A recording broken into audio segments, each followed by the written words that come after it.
who's that random guy giving Nux a catch?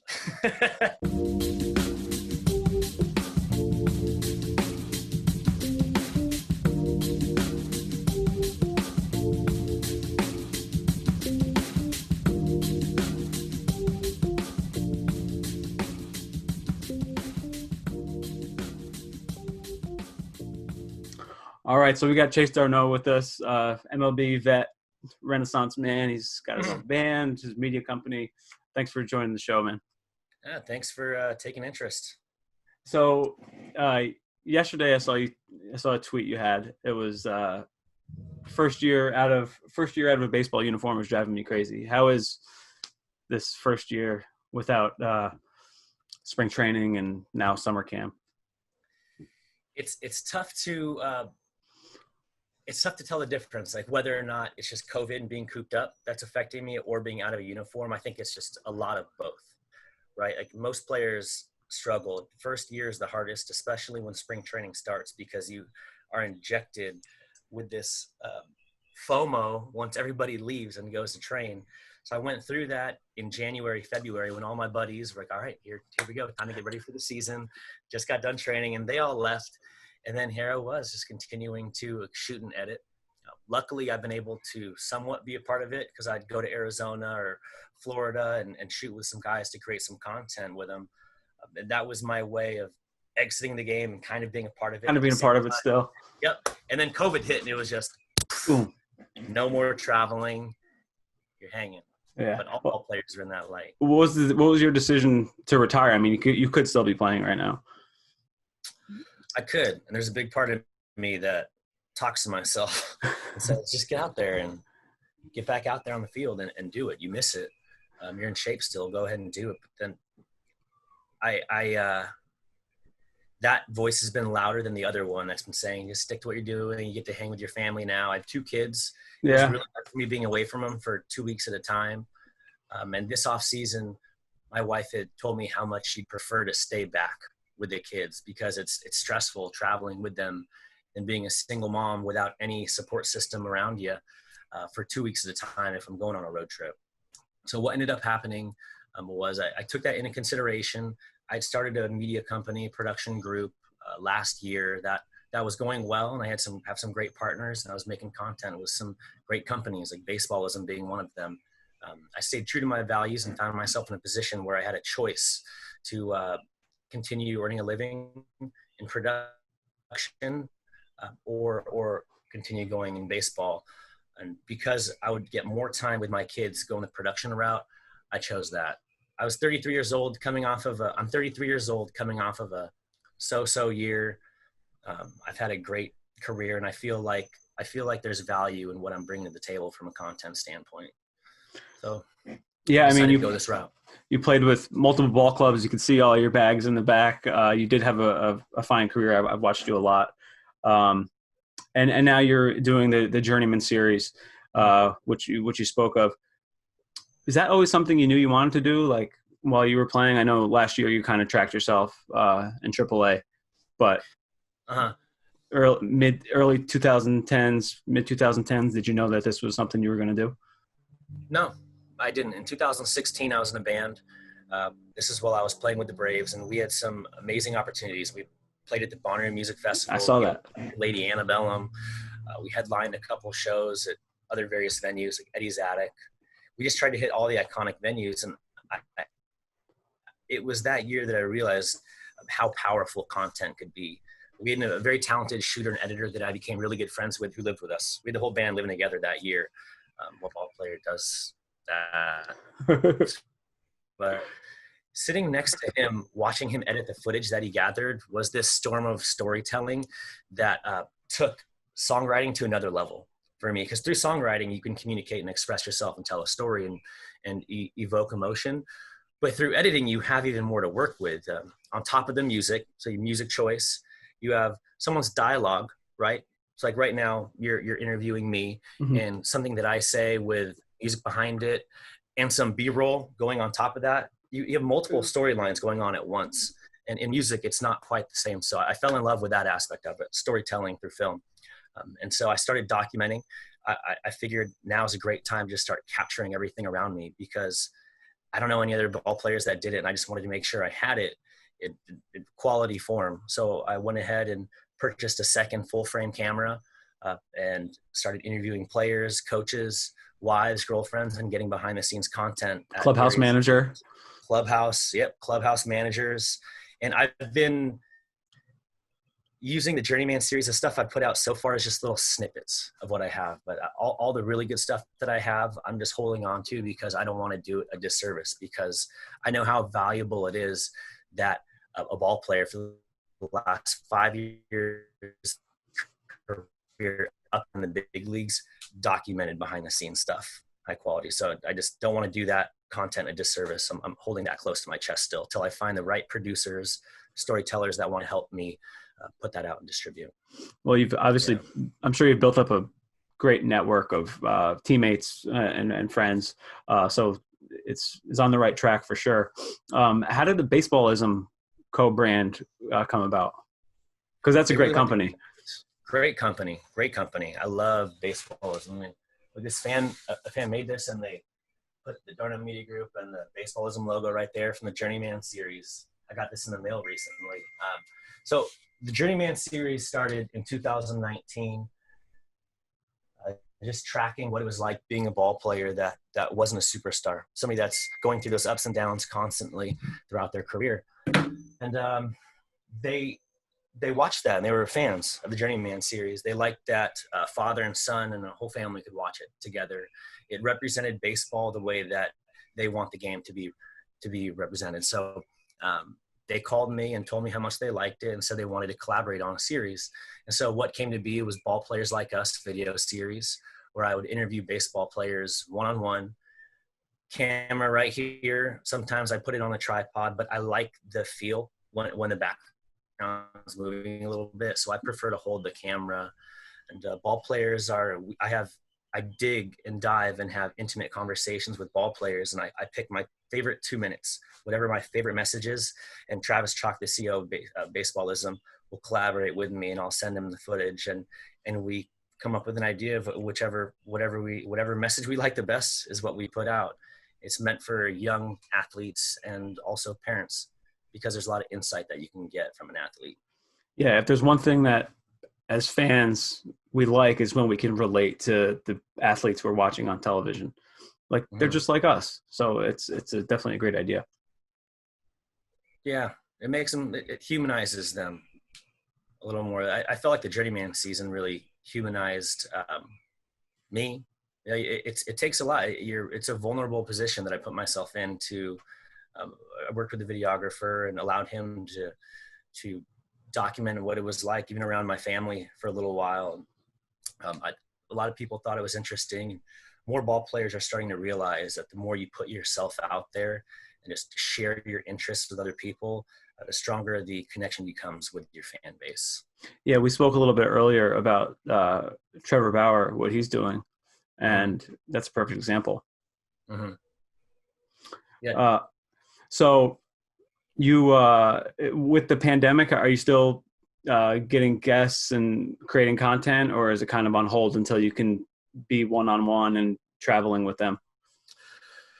I because I have so much content, I considered continuing to edit and put stuff out, but I put it on pause for a little while. It takes a lot of time to create those episodes. Absolutely.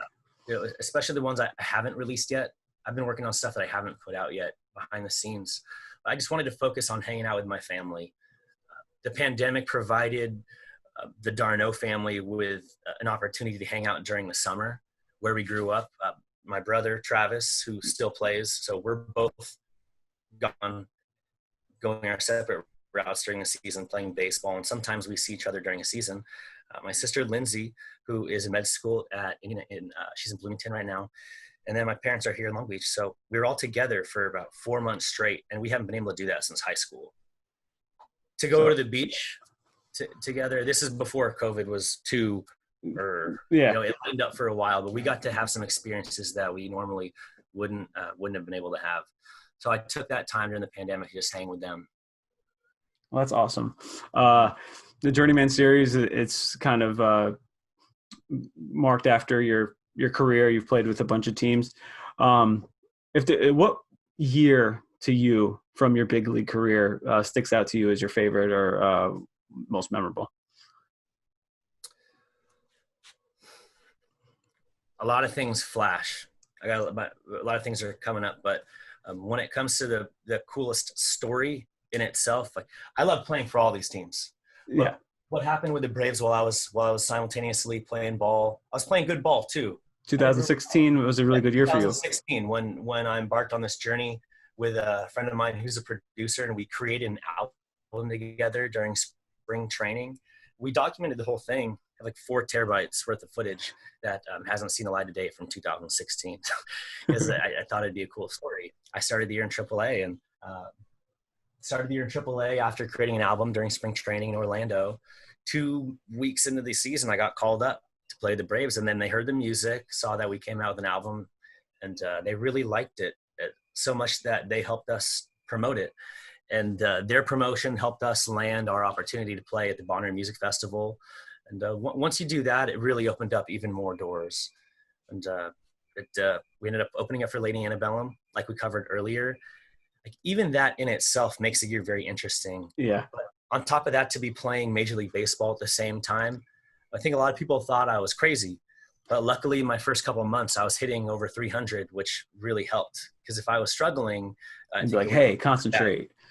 Yeah, and that was the biggest worry that my parents, my agent had before the season even started, because I told them what I was going to do. And, I could tell that they weren't really sure if it was the right move. I just kept reassuring them that baseball is going to be the first priority.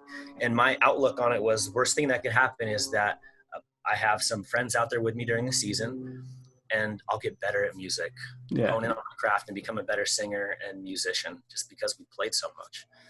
And with that outlook, things just panned out the way they did. It was insane. Yeah, that was a memorable year and a memorable team.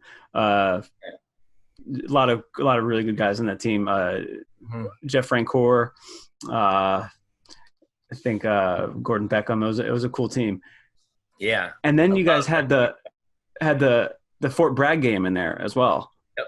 Uh-huh. What do you remember from playing that? I think it was the first time ever that a Major League Baseball game was played on a military base. Okay. I was begging them to play outfield, and especially center field. But we had Ender Inciarte out there. Yes. Ender covers some ground. He's got a hose. Yeah. Like he's the kind of guy who, if a guy hits a linea that he knows is going to be off the wall, he'll pretend like he's going to catch it to slow the runners down. Then it hits the wall and he grabs it and throws it in. Like his instincts are uncanny. He's amazing. But they chose to let me play center field during the Fort Bragg game because Ender was hurt, and the lights were half the height of what they normally are at a big league game. Yeah. So some balls were hit up in the air that I lost because the balls went up too high, and I looked terrible out there. That's so performance-wise, that's what I remember from the Fort Bragg game. I felt like I embarrassed myself in center field. But to be able to go out there and see the installment, see what it was like for those guys, we had some opportunities to go see how those guys live over there in Fort Bragg, and that was a very special opportunity that we had to go down there. It's just got lucky that I was on the team at the right time to be able to go experience that. And that was the last year at Turner Field, and then you were still with the team in the transition into the new park, SunTrust Park, I think. Yep. Yeah. So closed down Turner and then started the next year at SunTrust. It's a beautiful stadium. Can you speak about Braves fans a little bit? They're supposed to be some of the best in the world. I miss the Braves. When Travis when he told me that he was thinking about signing with the Braves, I told him, do it, man, you'll love it. Super family-oriented fan base. Southern hospitality is a real thing. Being in California, growing up in California and then experiencing what that's like there with Southern hospitality, it's strikingly different. People behave differently. They're so polite and caring and good people out there, and the organization is the same way. Super family oriented. I feel like everything was done fairly. They took care of our families when they came to games. I loved my experience there, and the fans were great. Yeah, when I was talking to my brother and I told him that I had you coming on the show, he said he's a big Mets fan. He said that Travis, you played a role in Travis signing with the Braves. So yeah.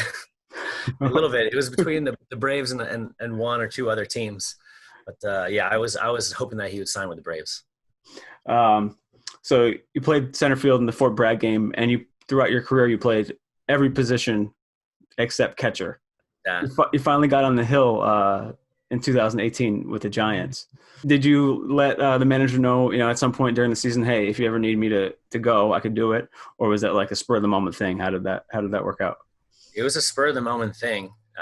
Bochy, like if I were to tell the story, so we're in Cincinnati, it's hot, right? Later in the season, and we were just starting to slip a little bit. Like we were contenders when I first joined the team. But then a month and a half in, things started to turn, and they weren't going that well. And we were getting clobbered 12-0. And when that happens, you don't want to waste your pitching. So Bochy came up to me and asked me, he said, like, Chase, he's like, Chase, have you ever pitched before? It's like, yeah, I pitched last year for a little bit. He's like, how'd you do? It's like 4 batters, 3 outs, no runs scored. He's like, okay, I don't like doing this. I already had to do this with Pablo, but I might need to use you today. And I could tell he felt really bad. But on the inside, like, of course, I wasn't happy about the fact that we were losing at the time. But on the inside, I was like, I would love to pitch in a big league game right now. Yeah. And they kept scoring runs, and we weren't. So he told me, like, Chase, you're up 4th this inning. So I went up and hit. Fortunately, hit a double. The inning ended with me on second base, and I looked into the dugout, and he's like this. I'm like, okay, here we go. So I had to take my gloves out of my back pockets, put them down. I went ahead and they had to take my arm sleeve off because you can't have a bunch of all that. You can't have that stuff when you're a pitcher. You don't want to distract the hitter. Mm-hmm. And started just throwing some cutters up there and some 2-seamers, just trying to use movement. Yeah, you don't want to blow your arm out.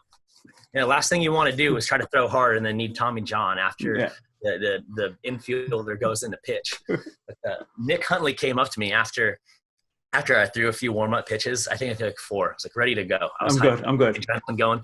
He's like, so Nick Huntley comes up to me. He's like, so what are you throwing? What are we doing for science right now? Glove over his mask like we're hiding something. I said, dude, you don't have to hide it, man. I was like, I'm going to throw 70% cutters and 30% 2-seamers. Because I've got a really good cutter that I can manipulate the movement on it. Okay. So I just came in there throwing about 78, averaging 78, and trying to rush the hitters as quickly as I could because I know how difficult it is to hit when a pitcher is really fast to the plate. So any edge that I could get on the hitters, I tried to take advantage of. I didn't take much time in between pitches. I wanted to make them feel uncomfortable, but without throwing 98 miles an hour. And I faced 4 batters and got 3 guys out and nobody scored. And it was amazing. It was a lot of fun. Didn't like losing at all. And I loved being with the Giants, but being able to pitch in a big league game was pretty special. You have a 0.00 ERA, man. I have a 0.0 ERA with 3 innings pitched total in pro ball. I'm very proud of that stat. I don't know if it was MLB or the MLBPA that sent me this shirt, but I have a shirt that was sent to me that says position player pitcher.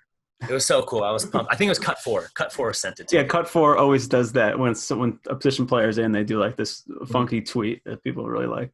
Oh, yeah. Yeah. You mentioned that some of the guys who are fast in the mound, are there any name that pops in your head that's like, man, that guy was tough to hit because he just didn't take any time between pitches? Or the opposite, too long in between pitches? There's a guy from, gosh, why can't I think of his name right now? A lefty from the White Sox who is so fast. I can't think of his name right now. If you think of it later, just throw it in and we'll make it work. Yeah. I can't think of it, but I feel like Mike Leake was pretty fast to the plate a lot. Yeah, Mike Leake. The guys that are fast to the plate are also really hard to steal off of. Like once you get on base, the guy's 1-1, every time you're going to shut it down as a base runner unless you time him up and leave before his leg actually goes. As a base stealer for me, I wanted to leave. If the guy was 1-2-5 or slower, I would take off and run. But off the top of my head, I can't think of any guys that really rushed me. I can think of guys that I struggled to hit though, like Max Scherzer. I didn't enjoy facing him as much as I did other guys. So we talked about 2016. 2017 was also, super unique. You played for 3 teams in 1 year. Mm-hmm. What was that like? You were started out with the Braves, then you went to Boston, and then San Diego. You were everywhere. That's the first time I ever experienced getting put on waivers and getting picked up, where you immediately have to join another team. You're in a new clubhouse, getting used to a new environment, staff, everything. So completely new dynamic, 2 separate times. That was wild because my wife was pregnant at the time too with our firstborn. So as soon as a month went by of the 2017 season, Snitker, the manager of the Braves, invited me to his room. We were in New York to play against Trav's team, and that stunk because I was looking forward to playing the Mets, but we weren't doing that well. I was just lowest on the totem pole at the time. They needed to make a move, some changes, so I got put on waivers, and I was going to go to AAA if I cleared. Are you familiar with the waiver process and how that works? Mm-hmm. Okay. So 3 days into that, I got a call from the Red Sox to let me know that I was picked up by them. It was really exciting. My agent called me because it's the Red Sox. It's one of the most iconic Fenway Pack out there. Fenway, Pedroia, Ortiz, like Manny Ramirez. Like that was a team that I loved watching growing up. And even as a professional player, I was still keeping tabs on what would do. It was an exciting team. And when I joined them, I quickly realized how different their clubhouse culture was in comparison to other teams that I'd been with. Like granted, this was the 4th or 5th organization I've ever been with. But as soon as I got there, they were all about winning. They had each other's backs. During the first hitters meeting, Hanley Ramirez did something that blew my mind. Everybody was already really cool when I joined the team. But the coach said, guys, we have a new player, Chase Starno, say what's up to, and everybody's like, hey, what's going on, man? I'd already said hi to most of them already. And then Hanley Ramirez leans back a little bit. He's no row ahead of me. He's like, yo, he's like, Chase. He's like, if you mess up, man, we got your back. We all screw up. We let it go. It's not going to fester. Like, we got your back, man. That's like, as a hitter, that's awesome to know. You know what I mean? Yeah. As a hitter, defender, everything, it takes the load off. And because we are human, we do make mistakes. And the one thing you want to do is to have that good first impression, right, with a team and make sure that you come off with a strong start. I ended up not getting one start with them, right? And then I went to I was with them for a month. Brock Holt had vertigo at the time. That's why they needed me for that month. I played multiple positions, just like their super utility player, Brock Holt. A month later, I ended up a month later, I went to the I'm still thinking about the Red Sox. I haven't thought about this stuff in a while, so it's just kind of fun for you to ask me these questions because I really enjoyed every moment of my career. So a month later, I was put on waivers again, and I was picked up by the Padres, 2 hours away from where I grew up. Had some friends visiting. It was easy for family to duck out to watch me play. The weather was really nice. Machado's there now, and I'm sure he's enjoying it. Yeah, and that was a wonderful experience. In San Diego, I remember I went there one time, and before I went, everyone's like, San Diego might be the best city on the planet. Best city in the United States. Like, people are so nice there. Mm-hmm. And it lived up. San Diego was awesome. What'd you do while you were there? I went to Gaslight District, checked out the park, Petco Park. Yeah. Every time I go to a new city, I hit the ballpark. I'm trying to hit every park. I don't know if you've probably done it already. You should. Oh, yeah. I would love to do that as a fan. In fact, that's one of the things that we're planning on doing for Journeyman 2020 and 2021.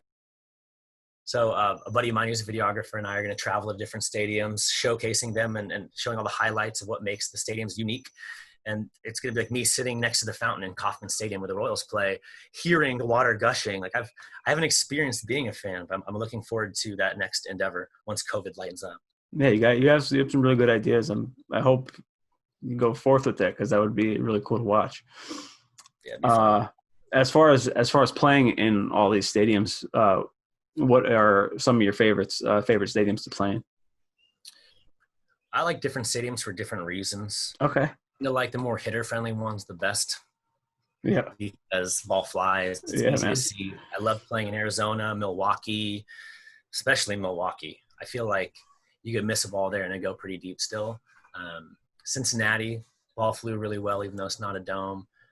PNC is one of the most beautiful parks to play in. Oh, man. Ball flies like other parks, but with the bridges in the background, like that's where I got called up. That's where I played coincidentally. My debut was against the Red Sox. Lester was pitching, Manny Ramirez in left field. It was pretty cool. But yeah, I have a rookie card of yours from when you were with the Pirates. Oh yeah, what is it? The one with Andrew I have McCutcheon? it here. I'm going to show it to you. Yeah, let's see it. With McCutcheon. Oh yeah, cool. Yeah, that's pretty cool. I feel like he makes my rookie league, my rookie card cool. It's not me. I'm just like, who's that random guy giving Nux a Kutch? And another coincidence, Kutch was with the Giants when you played with them too, right? Yeah. It was, and once you play with multiple teams, you start to make more friendships and know people. But Kutch was with the Giants, along with Melanson. Mark Melanson on that team. Tony Watson also. Longoria grew up in the same area and went to Long Beach State. Crawford and I played together and against each other growing up quite a bit. Brandon Crawford, Buster Posey, all those guys that are that age, the Crawford belts, like I played against them in coming up in the minor leagues a ton. So I felt really at home with that team right at the get-go when I got there for spring training. And I felt the same way with the Red Sox too. I knew a lot of those guys. So it's whenever you know some guys on the team, it makes you feel a lot more settled in. And they know you and they can speak highly of you because they some people are just like, okay, this new guy, I'm not comfortable around him yet. But when you have a couple players that are significant vouching for you, it changes the complexion of how things are perceived. Yeah, baseball is like a family, you know, like you're playing against guys, and then at the next level, you might be on different teams where you're playing against the same guys. That's how it worked out for me, and that's pretty much how it goes in when you're coming up in the baseball ranks, you know. Yeah, you want to get along with everybody. Man, I'm an oddball. I'll be the first to tell you, like, I know that I'm different, and I've had plenty of people tell me that, and I just had to embrace it. Instead of being self-conscious about it, I just try to embrace any differences, anything that makes me different and unique. I just have to be myself, because if I hear you, suppress that, it affects my play on a field. And so I always encourage players to always be themselves and be open. And not worry too much if somebody likes you or not. Like if you go in there with an open heart and you're ready to accept other people on the team, everything should go just fine.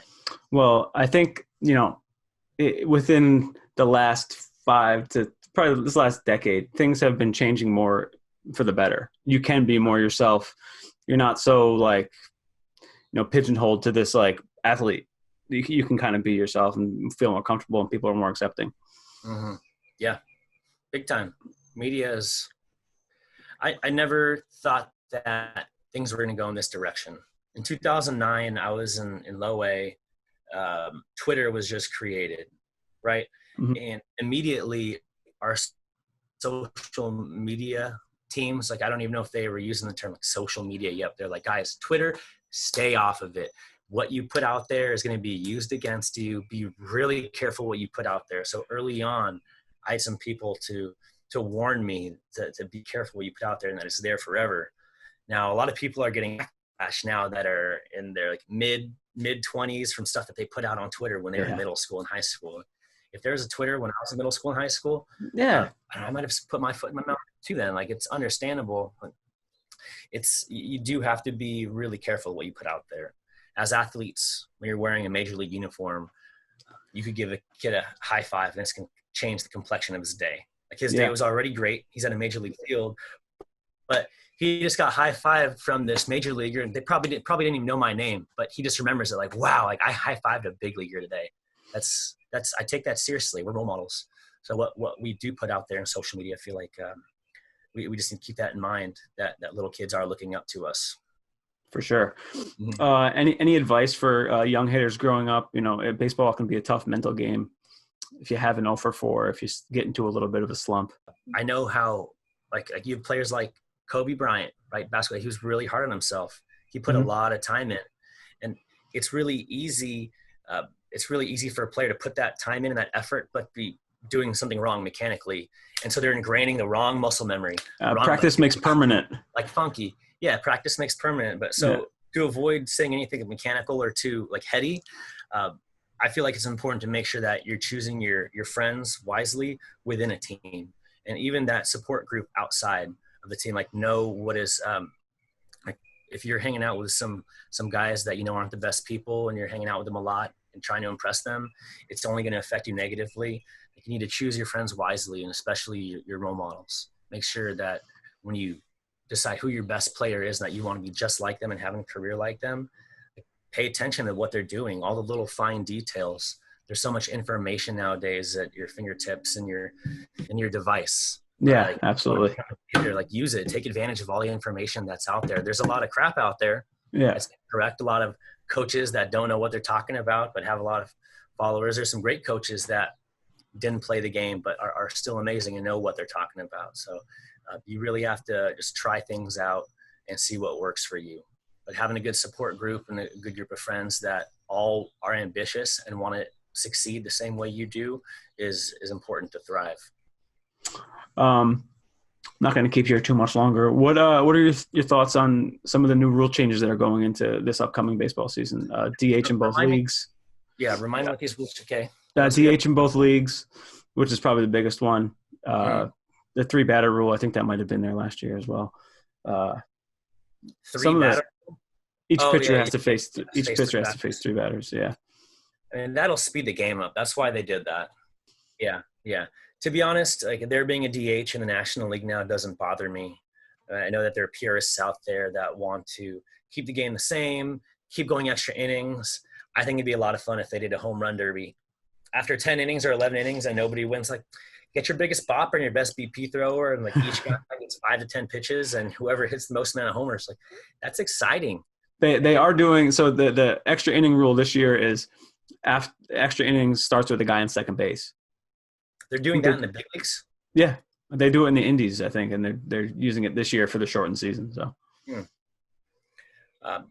the minor leagues, when we did that, games didn't last very long after that point. Yeah, somebody would win within the first 2 innings. So that could be a good thing, right? That'll definitely speed the game up. I think the reason they got having a DH in the National League will make things a little more fair for all-star games. Yeah, true.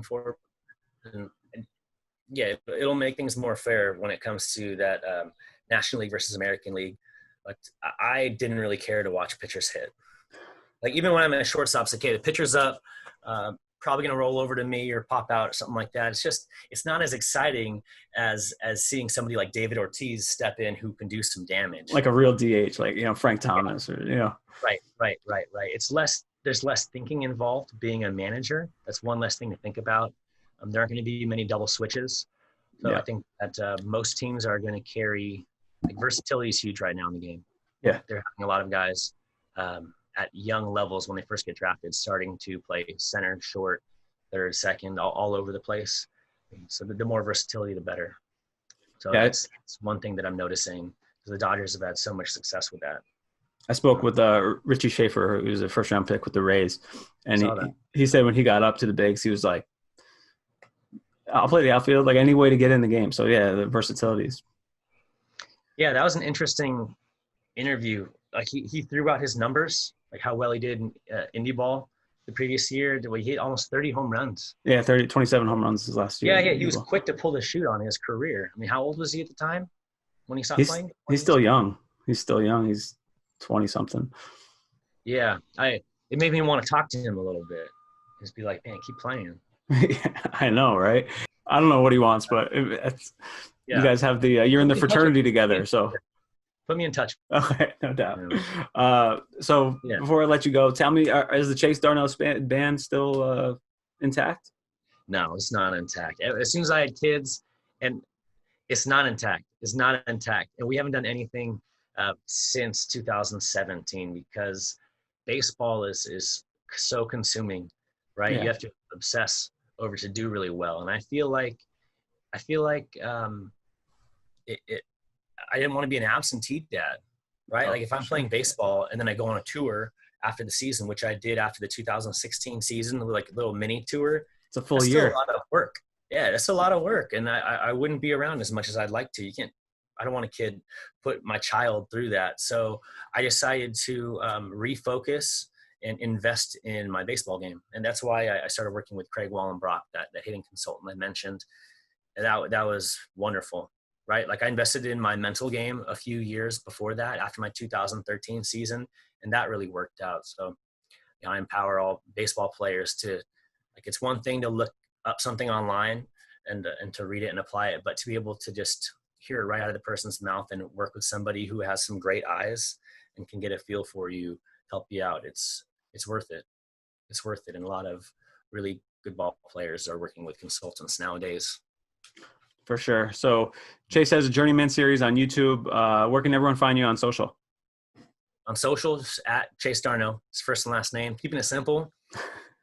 Yeah, try to keep it simple. In fact, I would love to get your take on something. Sure. So I have a YouTube account that is a personal verified YouTube account that like I didn't get verified. It just happens to be verified. Okay. I have some stuff up there with about 800 subscribers. Haven't put a whole lot up there. The Journeyman series I put together at the beginning of 2019 and has about a little less than 3,000 subscribers.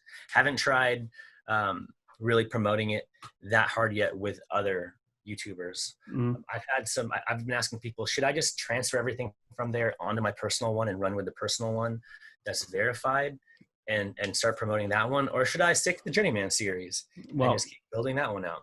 I think you have one thing that a lot of people don't, and that's some name recognition. So I would capitalize on that as much as I could. For sure. Yeah, because it's tough to be doing both channels. No, I hear you. I have you have two different socials too, Instagrams too. So I feel you, man. If you could roll it all into one on YouTube, like I'm sure the subscribers will. If that's the page you're feeding, you know what I mean. You have a built-in a loyal fan base of Journeyman followers. They'll migrate right over, I'm sure. Okay. All right, Chase, thank you so much for jumping on. Really generous with your time and very, very insightful. Yeah, thanks for having me. This was fun. I like talking baseball. So yeah, totally. If you need anything in terms of like any of the anything that I can help you out with, I'd be happy to do that. Cool. I'm looking forward to seeing how this comes out. All right, for sure, man. Thank you, bud. All right. Later, Case. Later. See you later.